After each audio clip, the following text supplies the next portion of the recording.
Oke baik bro, kali ini ada yang mau masuk PMI, tapi katanya dia mau tahu dulu apa alasanku sama masuk PMI. Asal kau tahu nah, semua organisasi itu sama, tidak perlu kau banding-bandingkan, tidak perlu kau tanya alasan saya. Semua organisasi itu sama, bagaimana kadernya bisa berkualitas, gitu. Tapi di PMI itu kita diajarkan bagaimana kita menjadi seorang pemimpin yang tidak hanya cerdas secara intelektual, tidak hanya cerdas secara emosional, tapi kita cerdas secara spiritual. Bagaimana itu? Ya karena memang PMI itu lahir dari rahimnya para ulama. Karena lahir dari rahimnya para ulama, ya tentu saja PMI itu selalu mendakwakan pelajaran-pelajaran terkait agama. Pergerakan mahasiswa Islam bro, pergerakan mahasiswa Islam, tambah lagi I-nya Indonesia.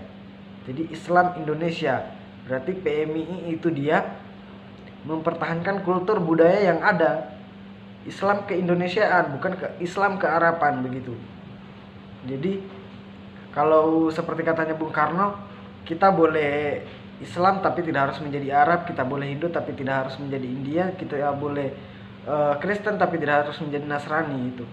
Nah, itu yang saat ini juga kita pegang begitu. Artinya kita menjaga kultur budaya keagamaan yang ada di Indonesia.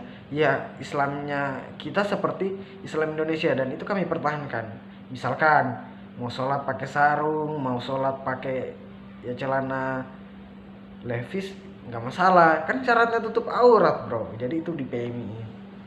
Nah kemudian saya ingat kata-katanya Gus Dur bahwa kita boleh Islam, kita boleh kemana, tapi yang penting kita tetap menjaga kultur budaya yang ada. Jadi Islamnya kita Islam Indonesia aja bro.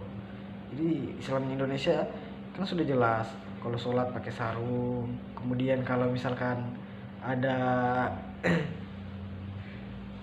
keberhasilan kita syukuran, baca-baca, kita tahlilan, kemudian kita ziarah kubur, sebagai macam apa, banyaklah budaya-budaya Islam yang ada di Indonesia. Jadi kita harus menjaga itu.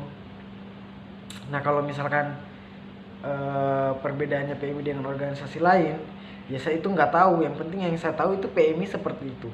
Kita juga diajarkan cerdas intelektual, dimana di PMI itu banyak juga kajian-kajian tentang intelektual, baik itu filsafat, kemudian tasawuf, banyaklah kajian-kajian yang ada di PMI. Jadi ya kalau mau masuk PMI masuk aja, nggak perlu tanya apa alasan saya, karena kalau bro itu penasaran silahkan masuk di PMI, nggak perlu terlalu ini ya, masuk aja kalau penasaran, tes aja dulu. Kalau nggak cocok ya keluar, tapi kalau misalkan cocok ya bro bisa lanjut aja begitu, karena saya yakin pasti cocok lah bro, karena memang PMI itu menyesuaikan dengan kondisi yang ada. Kalau katanya Rasulullah ya ikutilah zamanmu, jadi kita itu yang mengikuti zaman. Tahun 2021 ya begini zamannya, ya kita begini juga bro. Coba bayangkan pada saat kongres baru-baru ini, katanya kita harus mengikuti zaman yang ada, kita harus bagaimana memanfaatkan online kan? Jadi kita kongres itu secara online bro, bayangkan kongresnya itu secara online. Nah makanya PMI itu mengikuti perkembangan zaman yang ada. Jadi jangan heran mengapa kader-kader PMI itu bisa menyesuaikan dengan kondisi yang ada. Apalagi misalkan dalam kehidupan bermasyarakat, ya kita juga harus menyesuaikan. Itu PMI juga bisa bro. Kita diajarkan bagaimana kita bisa hidup di tengah-tengah masyarakat. Kemudian kita diajarkan juga bagaimana kita memperjuangkan hak-hak rakyat. Ya di organisasi lain juga begitu.